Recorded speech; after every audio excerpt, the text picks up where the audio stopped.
हम पितृदोष की जब बात करते हैं, कुलदोष की बात करते हैं, इसकी कितनी बड़ी भूमिका है किसी भी फाइनेंशियल क्रंच के पीछे? किन घरों में फाइनेंशियल क्रंच होता है जहां पितृदोष होता है? फाइनेंशियली भी बहुत ज्यादा डाउनफॉल आ जाता है। अगर आपके ऊपर पितृदोष है तो आप बहुत मुकाम पे जाके एकदम से डाउनफॉल आएगा आपके जीवन में। आपके घर में बच्चे का ना होना सबसे बड़ा पितृदोष है। आपके घर में अगर मेल को पितृदोष लगा है, मान लीजिए किसी ऐसे इंसान को पितृदोष लगा है, हमारे घर में पितृदोष है, तो उस घर के पुरुष जिंदा नहीं रहते। पुरुष होते तो हैं, पैदा भी हो जाएंगे, सब कुछ हो जाएंगे, बट पुरुषों की डेथ होनी शुरू हो जाएगी। और ऐसे हम लोगों ने काफी सारे केसेस वास्तव में स्टडी किए हैं हम दोनों ने, कि जब हम किसी के घर में जा रहे हैं तो वो बोलते हैं कि हमें डर लगता है कि हमारा सिर्फ एक बच्चा रह गया, क्योंकि इनके पिताजी भी नहीं है, मेरे दादाजी नहीं, मेरे चाचा नहीं, मेरे ताऊ नहीं, और सिर्फ एक इकलौता लड़का रह गया, मैं इसको नहीं खोना चाहती। और हमारे घर में ग्रह दोष है, हमारे घर में पितृदोष है, जो कि बताया है ब्राह्मणों ने, और उसका निवारण हमें करना है, क्योंकि हमारे पास एक ही बच्चा है, मेरा इकलौता, उसको मैं नहीं खोना चाहती। तो माँ जब रोती है और ऐसा बोलती है तो बहुत दुख होता है, क्योंकि उनको खुद नहीं मालूम कि उनके पितरों का क्या दोष था, किस तरीके से उसका निवारण किया जाए। तो सबसे पहले तो आपको जाने अनजाने में भी ना कभी किसी को हर्ट नहीं करना। सबसे पहले तो आपको काफी सारे लोगों के घरों में जब हमने स्टडी करी, देखा पितृदोष किस तरीके से लगा, आसपास के लोगों ने पूछा, पुराने लोगों से पूछा जाता है ना गांव में, तो उन्होंने पूछा तो पता लगा कि किसी मेड के साथ कुछ रेप वगैरह करके उनके दादा परदादाओं ने कुछ किया था गलत। अच्छा, इस तरीके से उनके घर में जो है घर में यही उन्होंने श्राप दिया था। जब कोई भी फीमेल अगर आपको श्राप दे रही है आज के समय में भी, कलयुग में भी, तो वो आपके जीवन में होना ही होना है। उस चीज को आप ये लेट गो मत करो कि मेरे को आजकल कहाँ श्राप सुने जाते हैं और भगवान कहाँ सुनता है किसी की। आप जब किसी को दिल से बद्दुआ देते हैं वो बिल्कुल सुनी जाती है, 100% नहीं 1000% सुनी जाती है। तो आपने कभी भी इस तरीके से कर्म किए हैं तो पहले तो संभल जाओ। दूसरी चीज, अगर आपको लग रहा है कि घर में इस तरीके के इंसिडेंट हो रहे हैं जो अभी हमने डिस्कस किए, तो आपको उसका निवारण करना चाहिए। हर अमावस को, हर पूर्णिमा को आपको अपने घर के लिए, अपने घर के परिवार के सदस्यों के लिए भोजन जरूर निकालना चाहिए। अपने पितरों के लिए आपको क्या करना चाहिए, आपने एक पत्ता ले लेना है। अगर पान का पत्ता है तो बहुत अच्छा, पीपल का पत्ता, बट वृक्ष जो होता है उसका पत्ता आप ले सकते हैं, जिनको शुद्ध माना जाता है ना हमारे हिंदू धर्म में, वो आपने लेना। घर में चावल पका लेने, उसमें थोड़ा सा घी डाल दीजिए, थोड़ी सी शक्कर डाल के आपको जो है कौओं को या कुत्ते को खिला देनी है, हर अमावस को, हर पूर्णिमा को। अच्छा, अगर आप हर शनिवार ये उपाय करना शुरू कर देंगे तो आपके घर से पितृदोष, कितना भी बुरा पितृदोष है, बिल्कुल चला जाएगा। उनका तर्पण करना बहुत ज्यादा जरूरी होता है। हम लोग क्या करते हैं, साल में एक ही बार करते हैं पितृपक्ष पे, बट तर्पण करना बहुत ज्यादा अनिवार्य हो जाता है। और आप इस तर्पण को कंटिन्यूसली करो। आप रोज कर सकते हो तो बहुत अच्छा है, शनिवार कर सकते हो तो और भी अच्छा, नहीं कर सकते तो 15 दिन जो पूर्णिमा हो गई, अमावस हो गई, उस दिन निकालिए ना, आपके घर में सारे काम बनने शुरू हो जाएंगे। 6 महीने की रेमेडी है, 6 महीने करके देख लो, फिर बताना मजा आया कि नहीं आया। इसमें मैं एक और चीज ऐड करना चाहता हूँ। ज्यादातर पितृ जो दोष लगता है ना हमको, जैसे उन्होंने बताया कि हमारे पितरों ने कुछ गलत काम किया, साथ ही साथ लेकिन हम पितृदोष लगता क्यों है, रीजन एक और है कि हम कई बार अंतिम संस्कार भी बहुत तरीके से नहीं कर पाते, पूरी विधि विधान से। जैसे मॉडर्न सोसाइटी हो गई है, हम ढंग से रिचुअल्स नहीं फॉलो कर पाते ना, बहुत सारे लंबे रिचुअल्स होते हैं, इतनी जल्दी छुट्टी भी नहीं मिलती, लोग कॉर्पोरेट जॉब में फटाफट करके आ जाते हैं, संस्कार कर लिया, लेकिन उसके बाद बहुत सारे रिचुअल्स हैं, वहां जाने अनजाने में गलती हो जाती है, वहां पितृदोष लग जाता है, बाल भी नहीं उतारते। हाँ, वो बहुत पिंडदान नहीं करते, बहुत चीजें गलत हो जाती हैं। तो सबसे पहले आपको माफी मांगनी है। देखिए उसमें एक वास्तु का बहुत बेहतरीन उपाय बता रहा हूँ। हमारे घर में ही ना एक मतलब पितरों की जगह है ना, वो है साउथ वेस्ट, है ना, पितृ जोन है। अब वहां पर अगर आपने मंत्र चैंटिंग कर ली, कभी जब आपको लगे कि ये सभी समय है, जैसे जाने अनजाने में कभी भी आपको लगता है कि गलती तो हो ही चुकी होगी, तो आप वहां पर चैंटिंग कर सकते हैं, ओम पितृ देवताय नमः। वहां पर साउथ वेस्ट में बैठ के आप और माफी मांग लीजिए कि जो कुछ भी मुझसे हुआ है, गलती हुई है, वो मैं माफी मांगता हूँ, मुझसे मतलब मुझे माफ कर दीजिएगा। और दूसरा, जब भी आपको लगे, जैसे मैंने बोला मेरे उपाय क्या है, धर्म से जोड़ दें, तो कुछ भी जब भी आपको फील होता है तो कहीं ना कहीं दान कर दीजिए। जब आपको ऐसा लगता है कि मैंने ये दान कर दिया इनके नाम पे, अगर मैंने कुछ गलती करी है, गरीबों को कुछ बांट दिया, कंबल बांट दिए सर्दियों में, जैसे बेजुबानों को कुछ खिला दिया, अपंग लोगों को कुछ हेल्प कर दी, तो वहीं आपका पितृदोष का निवारण होना शुरू हो जाता है। ठीक है, लेकिन पंकज जी, मैं कोई रील देख रहा था सोशल मीडिया में, उन्होंने कहा कि भाई किसी भी भिखारी को लोग पैसे मांगते हैं उनको पैसे नहीं देने चाहिए, आप पैसे देंगे तो आप कंगाल हो जाएंगे। कुछ हद तक सही बोला, क्योंकि अच्छा, वो पैसे कैसे यूज करते हैं उससे फर्क पड़ता है। जैसे अगर आपने किसी नशेड़ी को पैसे दे दिए, आपको नहीं पता, अब वो जाके वो नशे करेगा तो उसका कर्म आप ले लोगे, उनका कहने का ये मतलब था, वो गलत नहीं कह रहे थे। अगर किसी गरीब की, अगर आपने किसी रेड लाइट पे कोई महिला अपने बच्चे के साथ आई है, मांग रही है, आपको कुछ नहीं पता है, वो ऑल नेक्सस कि वहाँ क्या हो रहा है। अगर आपको सच में चैरिटी करनी है तो कोई अच्छे एनजीओ को चेक कीजिए जहाँ पे सही से कुछ सेवा भाव होता है, वहाँ हेल्प की जाती है, वहाँ करिए। वहाँ अच्छे से आपको पता है कि इनके गरीबों की सेवा हो रही है, खा पी रहे हैं, सही से इनको जा रहा है। अब आप उस पैसे का क्या कर रहे हैं, तो वो जो कर्म है वो आप पे लग जाएगा, जिस पैसे का वो इस्तेमाल किस तरीके से कर रहे हैं, चाहे गांजा पी रहे हैं, नशे कर रहे हैं, या कुछ भी इस्तेमाल कर रहे हैं, गलत चीजों में इस्तेमाल कर रहे हैं, वो भाग्य में आपके जुड़ जाएगा। या फिर आप ड्राई राशन रख सकते हैं अपनी गाड़ी में। आप ड्राई राशन रखिए, बिस्किट का एक 10 रुपए का पैकेट, पार्ले जी का 5 रुपए का पैकेट रखिए, आप उसको बांटते चलिए। 10 पैकेट आपने खरीद लिए, 10 दिन आपको वो बांटते चले जाना है। 5-5 रुपए का आपको सदका निकालना है अपने जेब से कि मैंने तो बस ये दान करना है। आप पैसे मत देके आपको उसको खाने के लिए चीजें दीजिए। हमारी गाड़ी में हमेशा वो रहता है, क्यों? क्योंकि आपको पता नहीं है सिग्नल पे आएगा तो हम क्या बोलते हैं, हमें बहुत दया आ जाती है ना, आनी भी चाहिए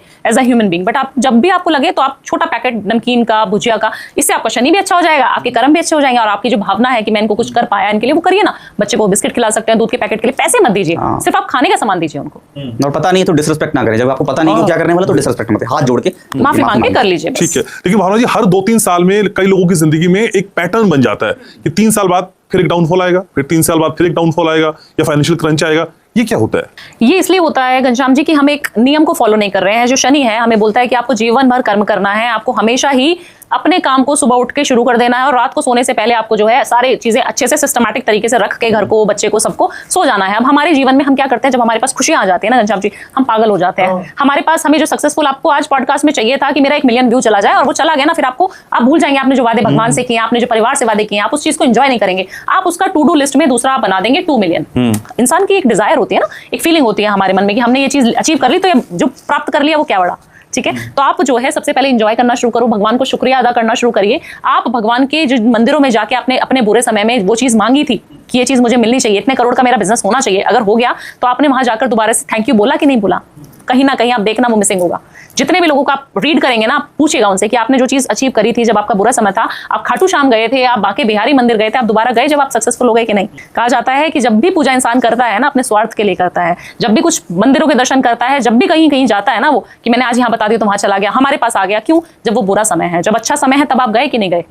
ये मिसिंग है। जब आप ग्रेटिट्यूड शो नहीं करोगे यूनिवर्स को, तो वो खींच लेगा, अच्छा बेटा फिर आजा, अभी बताता हूँ तुझे। तो ग्रेटिट्यूड शो करने के लिए कौन सी रेमेडी सबसे अच्छी, क्योंकि आप रेमेडी क्वीन है। हाँ, सबसे पहले तो देखिए, सबसे पहले जो मैं अपने नियम में करती हूँ, हम लोग करते हैं घर परिवार में सभी लोग, आपको करना क्या चाहिए, अपने बेड पे से उठने से पहले सुबह मॉर्निंग में सबसे पहले आपको ग्रेटिट्यूड शो करना चाहिए। और रात को सोते हुए हम लोग ग्रेटिट्यूड शो करके ही सोते हैं, तीनों लोग, मैं, मेरे हस्बैंड और मेरी बेटी। तो हम क्या बोलते हैं सुबह उठते ही सबसे पहले कि परमात्मा आपने बहुत कुछ दिया है, थैंक यू यूनिवर्स बोलते हैं, और अपनी चीजें 10 काउंट करते हैं जो चीज हमें प्राप्त हुई है आज तक। मुझे नेम मिला, मुझे फेम मिला, मुझे इतना अच्छा पति मिला, मुझे इतनी अच्छी बच्ची मिली, मेरे को इतने पैसे भगवान दिए, इतना पॉपुलर मुझे कर दिया, शायद मेरी औकात भी नहीं थी, है ना। मेरे माँ बाप अच्छे हैं, मेरे पास जितनी भी चीजें हैं सबका शुक्रिया अदा करके फिर मैं अपने कदम नीचे रखूंगी। अपने पैर आपको बेड पे रखने हैं तब तक, और आपको फिर नीचे उतर जाना है।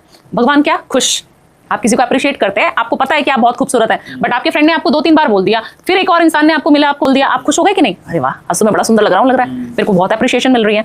तो इंसान जो है और भगवान जो है, भगवान भी देखता है कि आप कितना याद करते हैं उसको। सुबह मॉर्निंग में आपने ऐसे मैनिफेस्ट करना है, ऐसे उनको thank you universe, thank you universe, thank you universe करके अपने भगवान को शुक्रिया अदा कर दिया। रात को सोने से पहले आपने पूरे दिन में आज क्या अचीव किया वो आपको करना है। अच्छी चीजें, बुरी चीजें नहीं। हम जनरली क्या करते हैं, बात करते हैं हस्बैंड वाइफ, तो हम क्या करते हैं, आज मम्मी जी ने ऐसे कह दिया, आज मेरे को दाल में कम, आज मेरी मेड ने ये कर दिया, मेरे को कंप्लेनिंग मोड छोड़ दो, सिर्फ अच्छी चीजें। रात को सोच के सो, अरे आज कितना पैसा कमाया, मजा आया कि नहीं आया, अब कौन से ट्रिप पे जाना है वो सोचो। आज हमने क्या मस्ती करी आज पूरे दिन में, बच्चे ने कितना अच्छा अचीव किया, आज हमारी टीम ने कितना अच्छा काम किया ऑफिस में, सब कुछ अच्छी चीजें आपको दिन में एक हुई होगी, वही सोच के सोना है रात को। फिर देखो मजा आएगा कि नहीं आएगा, आप अगले दिन कितने अच्छे एनर्जेटिक उठोगे। तो ये करना लोगों को बहुत ज्यादा जरूरी है, और छोटी सी हैबिट है। लेकिन सुबह होने से पहले कई बार हम रात में भी उठ जाते हैं वॉशरूम वगैरह के लिए, तब भी बोलना है? नहीं तब नहीं, सोने वाला मानेंगे ना। ठीक, मैं बड़ा प्रैक्टिकल सारी चीज पूछ रहा हूँ क्योंकि हम तो 2-3 बार उठ जाते हैं। ठीक है, लेकिन पंकज भाई, जैसे मैम बताती हैं बहुत सारी चीजें, वो अलग अंदाज में बताती हैं, लेकिन नंबर्स को हम वाकई क्या इतने सीरियसली अपने जीवन में लेते हैं? क्योंकि आजकल तो लोग लेने लगे हैं, नंबर्स वाकई बहुत इंपैक्टफुल है हमारे जीवन में। तो ये नंबर्स क्या है, हम नंबर से घिरे हुए हैं। आपके पास एक डेट ऑफ बर्थ है, आपके पास गाड़ी है, आपके पास मोबाइल है, नंबर्स है। नंबर्स की ऊर्जा है, ऊर्जा क्यों है? क्योंकि प्लेनेट की ऊर्जा है ना। वो प्लेनेट की ऊर्जा अगर अपने साथ लेकर चलते हैं, अलाइंड होकर चलते हैं, आपको पता है कि मेरे इस नंबर, मेरा जो नंबर है, प्लेनेट है, उसका दोस्त कौन है, उसकी ऊर्जा क्या है, कलर कौन से हैं। अगर आप ऊर्जा के साथ चलेंगे, जैसे कि फॉर एग्जांपल एक गाड़ी चल रही है, अगर आपको कहीं जाना है दूसरे शहर में, अगर सड़क अच्छी है तो गाड़ी आराम से चलेगी। अगर आपने वहीं कुछ ऐसी जगह रास्ता ले लिया जहाँ पे गड्ढे हैं, है ना, तो आप नहीं जा पाओगे, आप टाइम से नहीं पहुंचोगे, लेट पहुंचोगे। अगर आपने अपनी ऊर्जा के अकॉर्डिंगली कलर पहन लिए, उसी ऊर्जा के अकॉर्डिंग डेज चूज कर लिए, उसी ऊर्जा के अकॉर्डिंगली आपने दिन चूज कर लिए, उसी ऊर्जा के अकॉर्डिंगली अपने दोस्त बना लिए, तो ऑटोमेटिकली वो एनर्जी आपको हेल्प करेगी और आपके काम ना आपको अच्छा फील होने लग जाएगा। जब आपको अच्छा फील होता है तो आप खुश रहते हो तो आप अच्छा सोचते हो, फिर अच्छा काम करते हो और रिएक्ट भी अच्छा करते हो, बेवजह गुस्सा नहीं रहते। तो एनर्जी है, सारा खेल एनर्जी का है। तो नंबर्स क्या करते हैं ना, मैं आपको बता दूं न्यूमरोलॉजी और एस्ट्रोलॉजी में फर्क क्या है। न्यूमरोलॉजी आपको ये बता देती है कि इंसान को रीड कैसे करना है, उसका बिहेवियर कैसा है और अपने बिहेवियर को कैसा बेटर कर सकते हैं। कि भाई अगर मुझे किस कलर में अच्छा लगता है, एक एनर्जी तो लेके चल रहा है ना, कलर भी एनर्जी लेके चल रहा है, तो वो एनर्जी में मुझे कैसा फील हो जाता है, वो अगर आप खुद पैटर्न को चेक करेंगे ना, तो आपको ऑटोमेटिकली फील हो जाएगा कि यार आज तो मुझे बहुत अच्छा फील हुआ, मैं इन लोगों से मिला, उनका मूल्यांकन क्या था, तो इससे मेरे को एनर्जी मिली, मुझे अच्छा मिला। कहीं मैं ऐसे लोगों से मिला, अगर आपने रजिस्टर करना शुरू कर दिया तो थोड़े दिन में आपको देखोगे कि आपको फर्क भी दिखने लग जाएगा, किस मुलान के साथ कैसे बिहेव करना है, वो कैसे रिएक्ट करता है। सभी लोग ओपन माइंडेड नहीं होते। 4 नंबर के सामने आप इसको किसी की ईगो हर्ट कर दो तो ऑटोमेटिकली वो कह देगा कि यार ये तो मतलब ईगो हर्ट हो गया, और किसी के सामने हंस के बात करो उससे बुरा नहीं लगता। तो इस चीजों को एनर्जी अलाइन करोगे ना, तो आपकी चीजें धीरे धीरे आपको देखने को मिलेगा, जीवन बड़ा सरल हो जाएगा, क्योंकि लोगों को समझना आ गया और एनर्जी को समझना आ गया। तो ऐसी दिशाएं काम करती हैं। अपने नंबर्स तो असर कर रहे हैं, हमारे फ्लैट का नंबर भी हम पे बहुत ज्यादा असर करता है, बहुत ज्यादा असर करता है। अगर आपने नंबर्स अपने गलत ले लिए, घर का नंबर गलत ले लिया, तो आप समझ लीजिए कि कुंडली आपकी सही लिखी हुई है, सब कुछ सही है, लेकिन आपने ही कुछ गलत पकड़ दिया। इस तरह से काम करता है। जैसे कि लेट्स से एग्जांपल ले लेते हैं कि आपके पास बृहस्पति बड़ा अच्छी कैटेगरी का नंबर मिला हुआ, आपकी स्थिति बहुत अच्छी है बृहस्पति की, 4थे घर में बैठा हुआ है, 11वें घर में बैठा है, 9वें घर में बैठे हुए हैं, लेकिन आपने जाकर वहां नंबर ले लिया 6 है 6 वाला, आपने घर का नंबर ले लिया।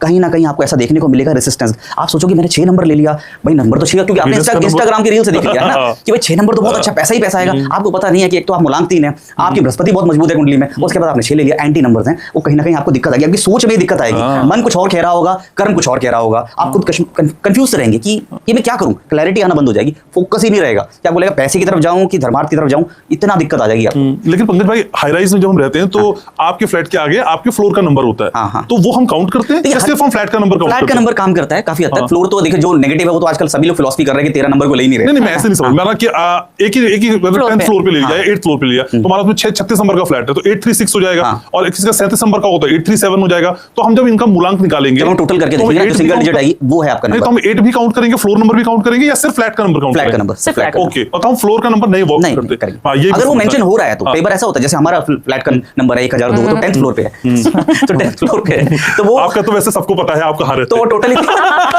टोटली 3 आता है ना, हाँ। तो मैं मेरा मूलांक भी 3 है, टोटल भी 3 आ रहा है, तो मेरे को नहीं, तो आपने वो 10th फ्लोर जोड़ा उसमें? हाँ जुड़ा हुआ है, वो नंबर ही मिला हुआ है साथ में। अच्छा। अगर हमें लिख के मिला है। लिख के मिला हुआ, अगर अच्छा। नहीं मिला हुआ जो हाँ। आपकी नेम प्लेट पे लगी हुई है, नंबर हाँ। दिया हुआ है, तो फिर वो नंबर है, नहीं लिखा हुआ है और आपको 8th फ्लोर है और 69 लिखा हुआ है, 79 का, तो फिर आपका वही नंबर है। ठीक है, 69। अपार्टमेंट तो सबको पता था, फ्लैट नंबर भी बता दिया आज। हाँ और पंकज जी का ना बहुत सारा अटपटे से सवाल हमारे पास कंसल्टेशंस में आजकल अच्छा, आते हैं, तो वो मैं सॉरी please, आपको अरे नहीं, डिस्टर्ब नहीं, कर रही हूँ, हाँ। बट बहुत सारे ऐसे लोग पूछते हैं कि मेरे को 6 नंबर वाली लड़की मिल रही है, मैं शादी कर लूं कि नहीं कर लूं, उसके नाम में एस है तो मैं शादी कर लूं कि नहीं कर लूं, मैं ए नंबर वाला हूँ, रील में कहीं उन्होंने सुना होता है, तो वो बहुत हाँ, वो अटपटे इस तरह ऐसे के सवाल बहुत आने और लगे हैं। पंकज बहुत अच्छी कंपैटिबिलिटी बता के काफी अच्छे लोगों की शादी भी कराई है। तो वो अरे इस वाह। तरह की चीजें बहुत आने लग गई हैं कि आप थोड़ा compatibility, बताइए। तो नंबर्स का बहुत बड़ा, देखिए हम लोग क्या है ना जिसको 2 नंबर वाले की हाँ। किससे कंपैटिबिलिटी बनती है? हाँ ये तो ये बताइए। सबके ज्यादा 5 नंबर से बनती है, अच्छा। 6 वाले से बनती है, फैमिली नंबर है ना, 2 हाँ। वाला आपका 2 है इसलिए आप बार-बार 2 पूछते हो, मैंने नहीं मैं बिल्कुल नहीं पूछता, मैं तो अपने व्यूअर्स के लिए ठीक है, पूछता हूँ। फेमिनिन एनर्जी लेकर कैरी करते हो आप, हाँ। ठीक है, इमोशंस होते हैं, अब उसको कहाँ बनेगी उसके ना वो कहते हैं ना सहेली वो करे चुगली करें, तो उसमें 6 नंबर वाला ही है साथ में, हाँ। तो 6 नंबर के बाद इमोशंस हैं, फीलिंग्स हैं, घर के बारे में ज्यादा सोचते हो आप लोग, ऑटोमेटिकली कंपैटिबिलिटी बनती है। 2 की 8 के साथ क्यों नहीं बनती? 8 वाला सीधा सीधा कहता है भाई मुझे काम की बात किया करो, हाँ। मुझसे ये सब फालतू बात मत किया फालतू करो बात कि भाई ये नहीं। शॉपिंग करी थी तो ये अच्छा नहीं निकला, वो नहीं निकला, कर्म कर लिया, काम कर लिया, खरीद लिया, नया खराब है तो नया ले लो, समथिंग लाइक दैट। ऐसे ही अगर मैं बोलूं कि 7 नंबर के हाँ। साथ कुछ हद तक बन जाती है। 7 नंबर का भी इंट्यूशन स्ट्रांग होता है, वहां पर भी इमोशंस हैं, जहां इमोशंस हैं वहां पर काम बन जाएगा, जहां इमोशंस बिल्कुल नहीं है ना वहां 2 के साथ नहीं बनती तो है। 3 नंबर वालों के साथ बनती है कुछ तो हद फिर? तक, कुछ हद तक, अच्छा। क्योंकि 3 वाला थोड़ा स्ट्रेटेजी में बात करता है, हाँ। फैक्टफुल बात करता ज्ञान भी है, बहुत ज्ञान होता की है। बात करता है, उसे हाँ। लगता है कि जो लिखा है अच्छा, हाँ, हाँ। जो लिखा है वही प्रत्यक्ष है, उसके अलावा सब फालतू की बात है। तो भावना जी आप भी मेरे